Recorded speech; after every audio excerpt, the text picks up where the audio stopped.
Welcome to Penrose Learning, where we make understanding easy. In this video, I will compare the Kubernetes Visual Studio Code extension. We will explore its capabilities for managing your Kubernetes clusters directly from your integrated development environment.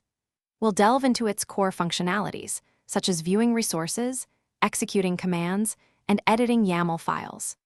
This comparison aims to help you understand if this tool is the right fit for your daily development workflow, enhancing your productivity significantly. This powerful extension offers direct access to all your cluster resources, from pods to deployments, right within Visual Studio Code.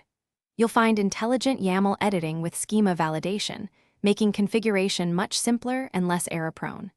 It also allows you to effortlessly view logs, execute commands, and forward ports, streamlining many common tasks.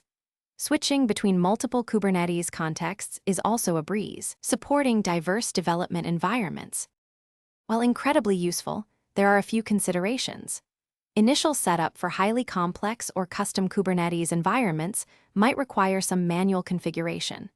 Performance can occasionally be a factor with extremely large clusters or slower network connections, impacting responsiveness.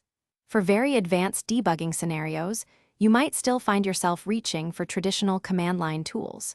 Its primary focus remains on resource management, rather than deep application performance insights.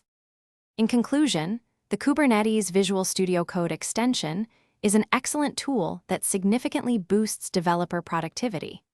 It is highly recommended for anyone frequently interacting with Kubernetes clusters, offering a seamless and integrated experience. For the most robust workflow, combining its intuitive interface with the power of command line tools provides the best of both worlds. Its comprehensive features and ease of use make it an invaluable addition to your development toolkit. Thanks for watching. If this was helpful, leave a like and consider subscribing. See you next time.